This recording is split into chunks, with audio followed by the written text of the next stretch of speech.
Muito bem, meus amigos, estamos de volta. Vamos finalizar nosso curso da REURB, trabalhando agora o projeto de regularização fundiária em si e, ao seu término, a emissão da certidão de regularização fundiária e seu registro no RGI. É uma parte que mescla uma atuação que exigem profissionais fora da área jurídica, principalmente essa que nós vamos ver agora, do projeto de regularização fundiária e de um projeto urbanístico. E, ao final, levar ao registro de imóvel já traz aí novamente a necessidade de um advogado muito ligado à área do direito civil, que conheça a lei de registros públicos, né, para questionar o ato, né, do oficial de registros que pode prejudicar o seu cliente.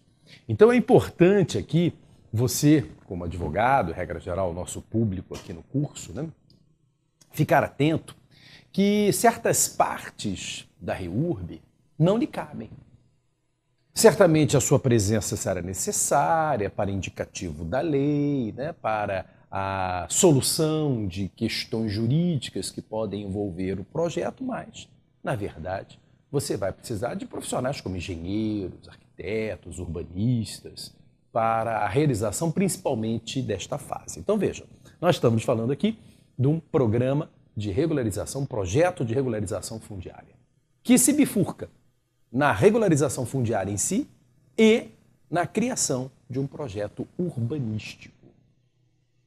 Se você pegar o artigo 35, ele fala: o projeto de regularização fundiária conterá, no mínimo, 1. O levantamento planialtimétrico e cadastral com georreferenciamento, subscrito por profissional competente, acompanhado de anotação de responsabilidade técnica, ART, ou registro de responsabilidade técnica, RTT, já fugiu do universo do advogado, que demonstrará as unidades, as construções, o sistema viário, as áreas públicas, os acidentes geográficos e os demais elementos caracterizadores do núcleo a ser regularizado. A planta do perímetro do núcleo urbano informal, com demonstração das matrículas e transcrições atingidas quando for possível. Aí, eu mais uma vez lembro a necessidade de você lembrar a demarcação urbanística, que com certeza vai te dar muitas dessas informações. O fato de já ter feito a demarcação urbanística, a gente fechou o bloco passado mostrando a agilidade que essa demarcação urbanística oferece na materialização da REURB, né? E vejam que o auto de demarcação urbanística é levado ao registro de imóvel, quer dizer, o registro de imóvel já tem essas informações na essência, na maioria dos casos, em relação a buscar a devida identificação da área que estará sendo regularizada.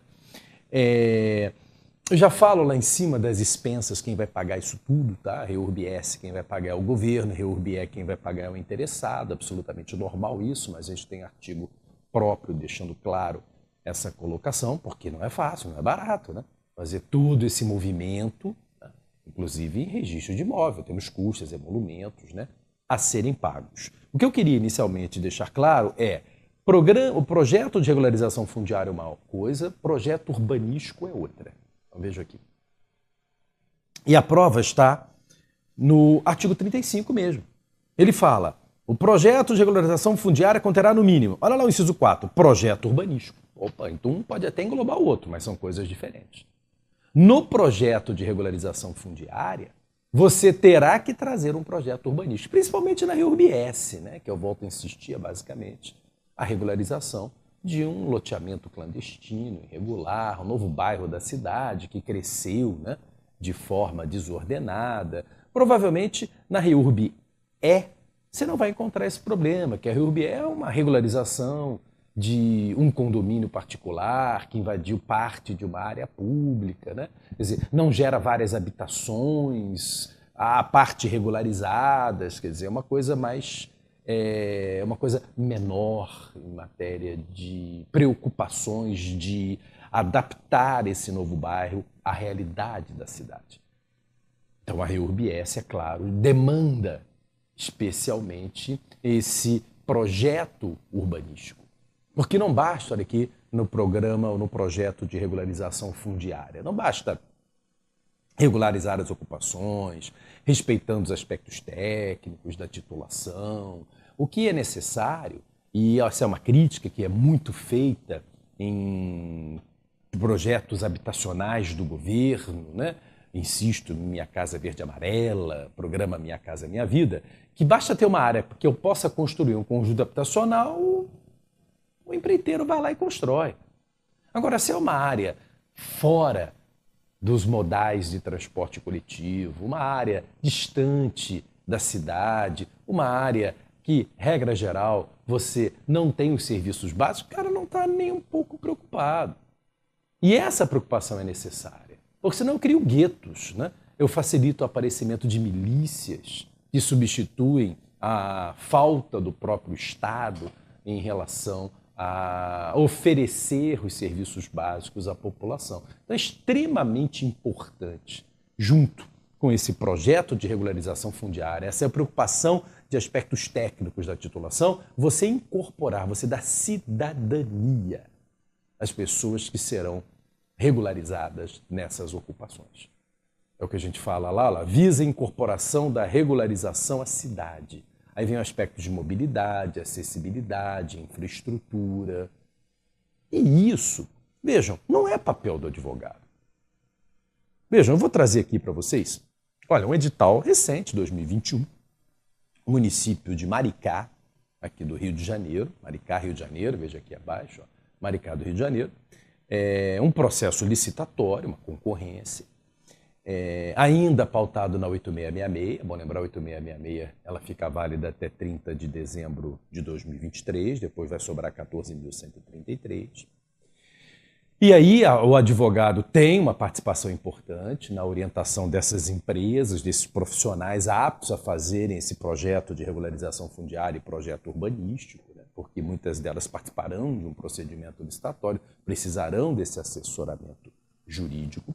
Né? E olha a finalidade, está lá, destacado em vermelho. Contratação de empresa especializada na elaboração e execução de projetos de regularização fundiária de interesse social no município de Maricá, a fim de apoiar a Secretaria de Habitação e Assentamentos Humanos de Maricá na implantação da política habitacional municipal. Mas 3 passagens aqui desse edital me chamaram a atenção. Olha o item 6, na hora que ele dá maior detalhamento no objeto. Serviços a serem executados perpassam por ações de cunho ambiental, social, jurídico e urbanístico. Então vejam que você, no mínimo, vai ter que ter uma equipe multidisciplinar, ou você, advogado, no mínimo, vai ter que integrar uma equipe multidisciplinar, né? Você vai ser uma peça importante, inclusive na hora de acompanhar a licitação, né? E lutar para que a empresa que você esteja trabalhando vença o procedimento licitatório e consiga realizar. E olha, isso é licitação, se não me engano, essa aqui foi 5 milhões de reais, cara. É uma grana. Agora, você vai ser chefiado por um engenheiro, por um arquiteto, porque a essência é oferecer o quê? Uma regularização de núcleos urbanos informais e a sua integração à cidade.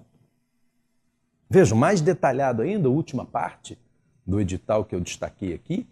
Olha lá, serviços, itens do objeto, etapas de especificação dessas etapas. Então vai lá, plano de trabalho, diagnóstico da situação fundiária e definição das estratégicas para regularização, mobilização social, diagnóstico físico, ambiental, socioeconômico e cadastral, projeto de regularização urbanística, projeto de regularização fundiária, são 2 coisas diferentes. Aprovação do projeto de regularização urbanística e fundiária, registro do projeto de regularização urbanística e fundiária. Então você tem aqui a necessidade de profissionais de outras áreas. Isso é muito importante. Eu sei que a REURB atrai muita gente, pode, você que está me assistindo, né, ter atraído, tem um mercado de trabalho interessante. Principalmente a REURB que essa estrutura toda pode ser dispensada, volto a insistir, porque na REURB né, você vai resolver um pequeno problema, uma parte a ser solucionada de uma eventual edificação de particulares com dinheiro, bons clientes e tal, e que não demandarão um projeto urbanístico, porque o condomínio, certamente de luxo, já está integrado à cidade. Aí você vai ter uma atuação. Mas a atuação na REURB-S é interessante ficar atento. E aí você vai ter que compartilhar com outros profissionais o que vem a ser cobrado. São várias áreas do mundo jurídico que hoje em dia despertam a atenção do advogado, mas às vezes ele não percebe que a atribuição não é dele.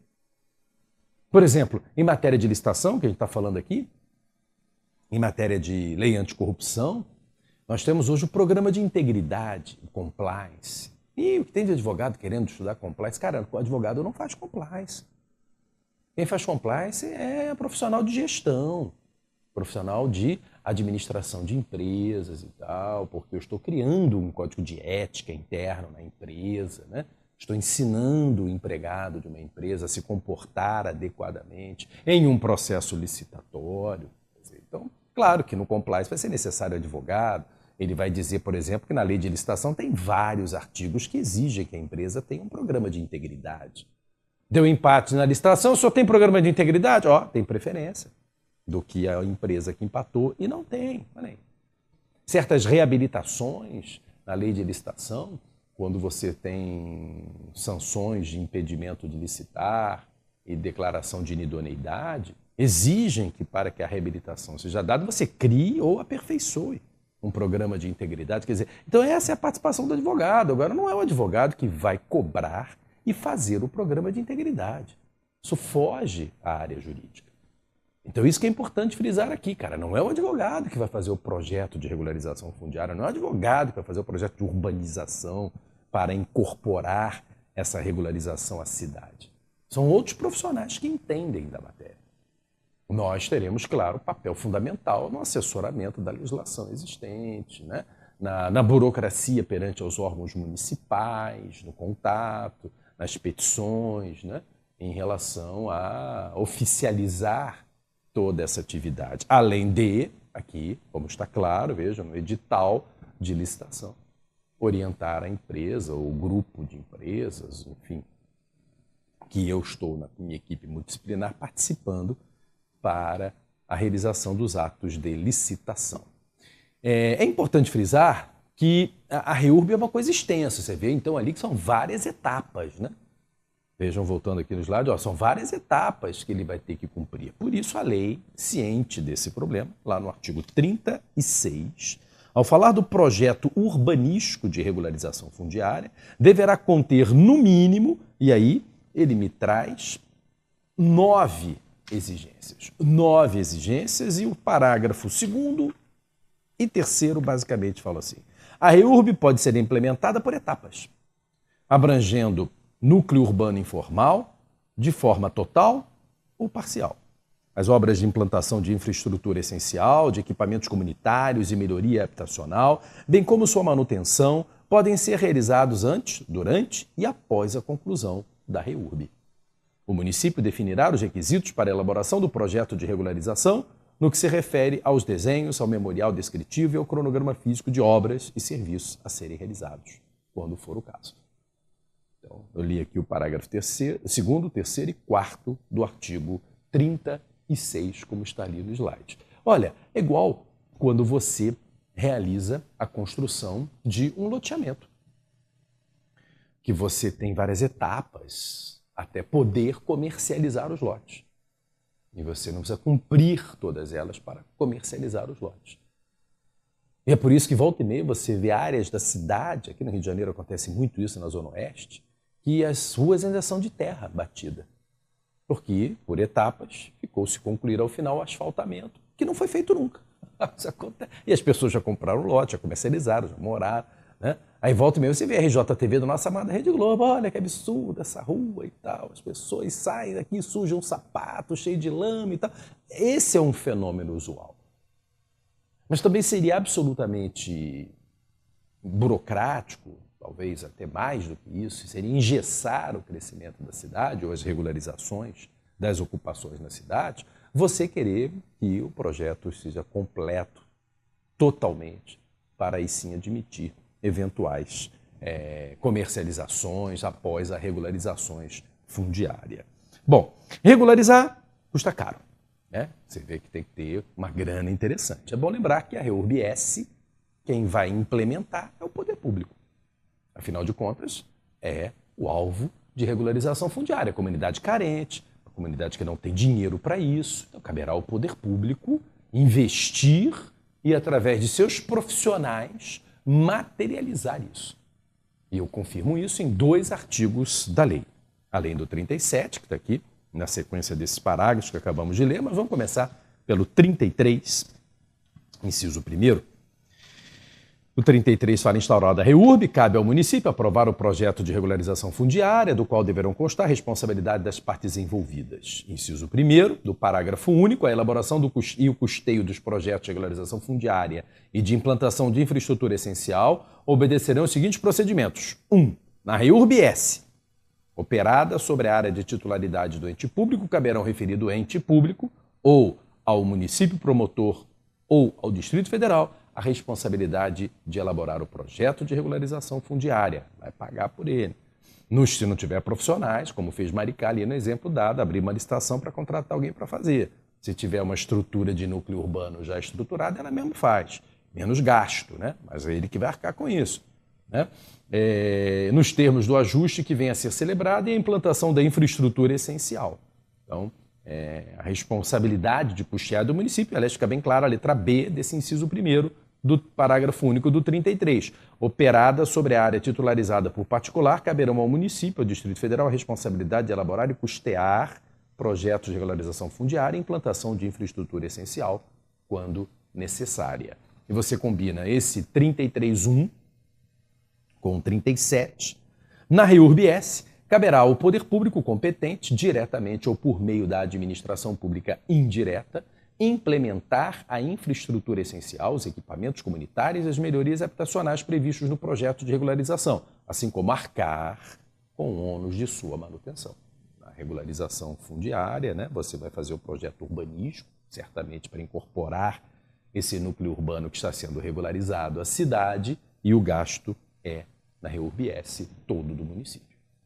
Já na REURB-E, onde o advogado pode ter uma atuação mais independente, com bons clientes, na REURB-E é importante informar que aqui o interesse não é da população carente, o interesse é do proprietário, aquele que tem recursos, e ele é que bancará. Vejam, eu trago aqui uma série de artigos que confirmam isso. Vamos lá? Por ordens? Vamos lá. 16 da lei. Você pode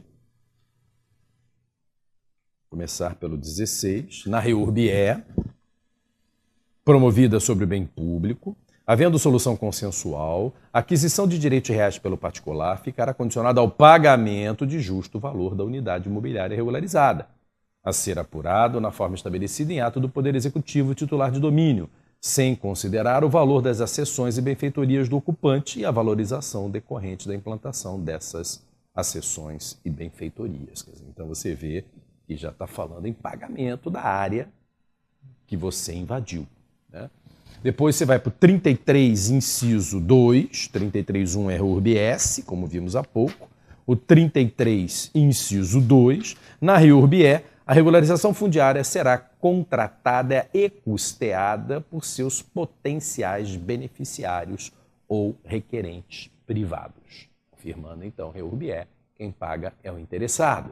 E fecho com o 38,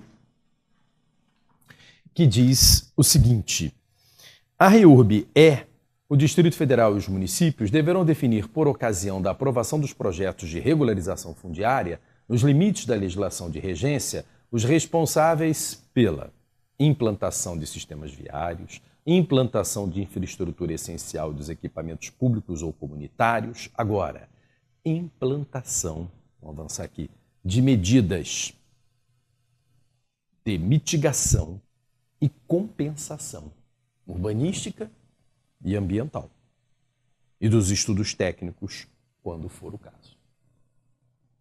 Então, vejam que eu posso até cobrar uma compensação urbanística e ambiental. Normalmente, pegando o histórico da compensação ambiental, olha aqui embaixo, na lei do SNUC, 9985 de 2000, artigo 36, quando você faz uma atividade potencialmente causadora de significativa degradação ambiental, mesmo que você faça de acordo com toda a tecnologia possível, toda a técnica possível, respeitando a lei, você vai ter que fazer uma compensação ambiental, mitigando o impacto da sua atividade. Então aqui vamos imaginar, e é uma figura comum, né? Você tem um condomínio da Barra da Tijuca que avança numa restinga, numa área de lagoa ambiental, onde você faz um pier onde não poderia ter. Olha lá. Vamos regularizar? Vamos, mas eu vou querer uma compensação ambiental. Vou querer uma compensação urbanística. Então você tem aqui esse investimento a mais que o seu cliente terá que fazer. E se ele tem dinheiro, ele não vai se incomodar em fazer isso para gerar uma regularização. É importante frisar isso. E vou mais além, olha aqui, no mesmo 38, olha o parágrafo 2º. Os responsáveis pela adoção de medidas de mitigação e compensação urbanística e ambiental deverão celebrar termo de compromisso com autoridades competentes como condição de aprovação da REURB-E. Então, não vai ficar apenas no... Vou fazer, juro que vou plantar ali, vou fazer não sei o que é colar, vou recuperar a área não sei de onde, termo de compromisso, inclusive fixando o cronograma para tal. E voltando aqui, tem mais um artigo que eu queria citar, é o artigo 84. O artigo 84 da lei da REURB. Os imóveis da União objeto de REURB-E, que forem objeto de processo de parcelamento reconhecido pela autoridade pública, poderão ser no todo ou em parte vendidos diretamente a seus ocupantes, dispensados os procedimentos exigidos na 8666 de 93, lê-se hoje 14.133 de 2021, lá no artigo 76, especialmente a figura da prévia licitação, que obviamente, se a regularização fundiária, como já vimos várias vezes ao longo do curso, não precisa ser feita, é a chamada licitação dispensada. Perfeito? Então, vejam aí artigos que confirmam que na REURB-E o gasto para a sua execução é do interessado, aquele que de fato tem recursos para tal. Muito bem. Visto isso, vamos lá trazer a conclusão de todos esses trabalhos que você vai encontrar nos artigos 40 e 41, uma seção própria que fala da conclusão da REURB. O artigo 40, o pronunciamento da autoridade competente que decidir o processamento administrativo da REURB deverá indicar as intervenções a serem executadas, se for o caso, conforme o projeto de regularização fundiária aprovado. Aprovar o projeto de regularização fundiária resultante do processo de regularização fundiária. Identificar e declarar os ocupantes de cada unidade imobiliária com a destinação urbana regularizada e respectivos direitos sociais. Obviamente, então, está lá, aprovar os projetos de regularização fundiária, indicar as intervenções, indicar os ocupantes, né? E declarar os direitos reais referentes a essa ocupação, emitindo CRF, Certidão de Regularidade Fundiária. Na sequência, o 41 fala: a certidão de regularidade fundiária, CRF, é ato administrativo. A certidão é um ato administrativo de aprovação da regularização que deverá acompanhar o projeto aprovado e deverá conter, no mínimo, aí vem todas essas informações que aí estão elencadas no artigo 41, claro, o nome do núcleo urbano regularizado, a localização, a modalidade da regularização, as responsabilidades de obra e serviços constantes no cronograma, a identificação numérica de cada unidade regularizada, a listagem e o nome dos ocupantes e assim vai, pô.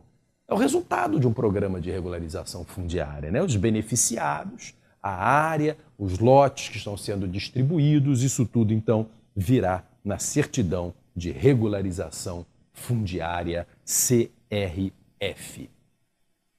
Esse registro de regularização fundiária deve ser levado ao cartório de registro de imóvel, né? Você vai, na sequência, encontrar do registro da regularização fundiária.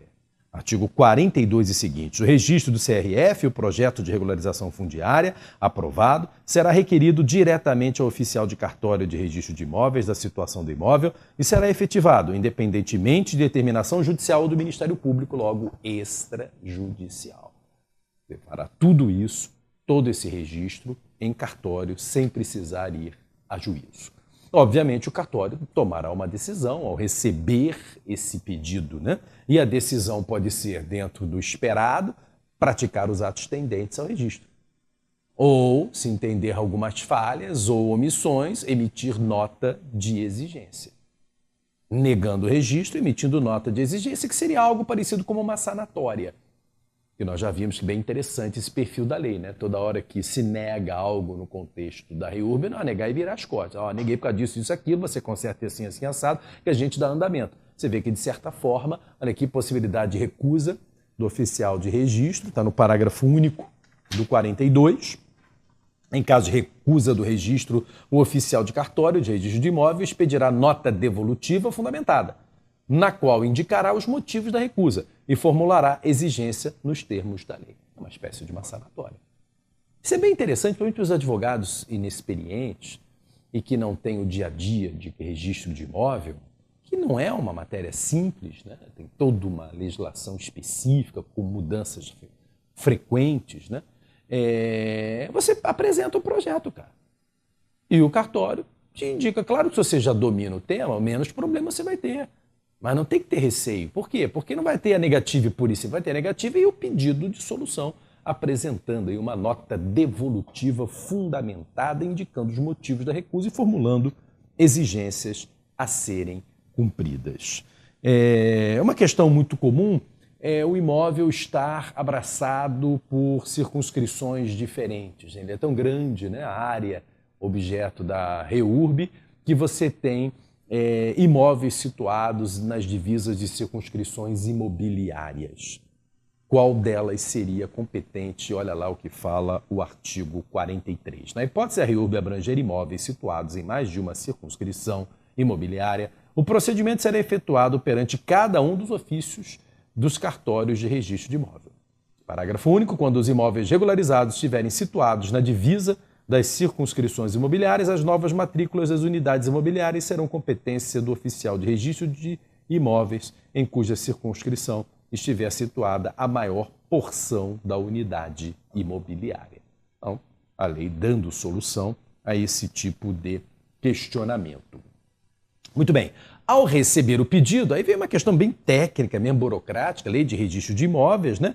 44, recebido a certidão de regularização fundiária, cumprirá o oficial de cartório do registro de imóvel pré-notá-la, autuá-la, instaurar o procedimento registral no prazo de 15 dias e emitir nota de exigência ou praticar os atos tendentes. Quer dizer, então, a solução que a gente viu, né? Ou registra ou solicita nota de exigências, mas está aí toda a sequência que o cartório deverá cumprir, né, para viabilizar.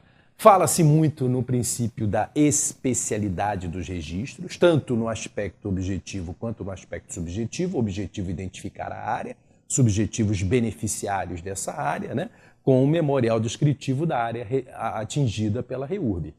Isso você acha no artigo 46. Para o atendimento ao princípio da especialidade, o oficial de cartório de registro de imóvel adotará o memorial descritivo da gleba apresentada com um projeto de regularização fundiária, deverá averbá-lo na matrícula existente anteriormente ao registro do projeto, independente de provocação, retificação, notificação, unificação ou apuração da disponibilidade ou remanescente. Importante, né, você deixar claro qual o imóvel que foi atingido e agora os beneficiários efetivamente, e os lotes que foram distribuídos entre eles. A ideia, obviamente, é que você tenha esse registro, né? Uma matrícula para cada unidade imobiliária, a planta de sobreposição, exatamente o que vimos, né? Com a identificação da matrícula anterior, para eventuais questionamentos. Artigos 52 e 50 pedem essa figura de unidades imobiliárias para serem regularizadas. É bom lembrar também o princípio da simplificação aparece aqui na legislação e também genericamente lá naquela lei lá na ponta, lá 13.726 de 2018, a lei de desburocratização, que de certa forma aparece aqui no parágrafo único do 47.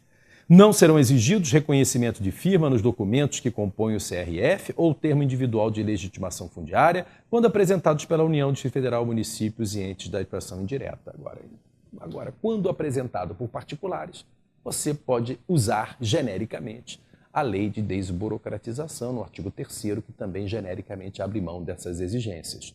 A lei da REURB libera quando apresentada e tocado o projeto pelo próprio poder público. Mas na REURB-E, por exemplo, você pode alegar a lei de desburocratização para também usar o princípio da simplificação.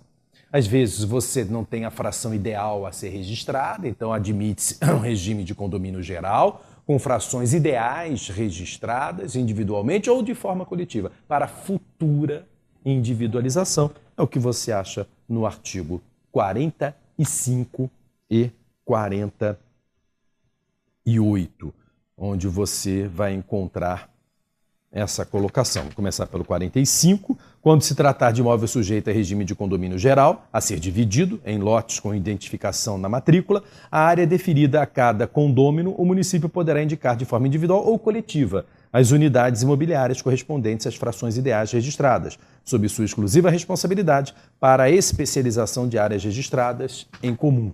E o 48, o registro do CRF produzirá efeito de instituição e especificação de condomínio, quando for o caso, regido pelas disposições legais específicas, hipótese em que fica facultado aos condôminos a aprovação de convenção condominial. Aí envolve muito o estudo do direito civil, né, onde você tem, inclusive, a usucapião coletiva, né, diversos outros instrumentos coletivos para atingir seus objetivos previstos na lei. E, por fim, fecho dizendo que o RGI, após o registro do SRF, notificará, e aí você tem uma tonelada de registro de imóveis no Brasil, você sabe disso, né? Então, ao INCRA, no Cadastro Nacional de Imóvel Rural, na Receita Federal, né, em razão do ITR, e no Ministério do Meio Ambiente, em razão do CAR. Haverá cancelamento total ou parcial desses registros, né, para fins de você tentar unificar em um nome só a pessoa a ser beneficiada. Eu coloquei aqui abaixo essa sopa de letrinhas aí de diversos registros que você tem aí, a colocação para tal. É muito comum, por exemplo, na área rural, que o cadastro ambiental rural seja o nome do atual proprietário, que é uma coisa recente, Código Florestal, que criou, 2012, e o Cadastro Nacional de Imóvel Rural no nome do antigo proprietário que em 1800 não sei quanto cadastrou o imóvel. As pessoas não têm uma preocupação de unificar todos esses cadastros. Então, realmente fica uma bela de uma confusão. Então a ideia aqui, obviamente, é você tentar regularizar todas essas situações em um nome só. Vamos lá, é o 44, parágrafo 7º. Oficial de cartório de registro de imóvel, após o registro do CRF, notificará o INCRA, Ministério do Meio Ambiente e a Secretaria da Receita Federal do Brasil para que esses órgãos cancelem parcial ou totalmente os respectivos registros existentes no Cadastro Ambiental Rural e nos demais cadastros relacionados ao imóvel, relativamente às unidades imobiliárias regularizadas. Que aí você tem uma uniformização da conclusão da REURB. Perfeito? Então é isso, meus amigos. Fechamos o nosso curso da REURB. Espero ter ajudado no seu estudo e que você se torne um profissional mais capacitado após essas aulas. Essa é a minha esperança. Espero que você tenha gostado. Foi um grande prazer. Até uma próxima oportunidade. Valeu!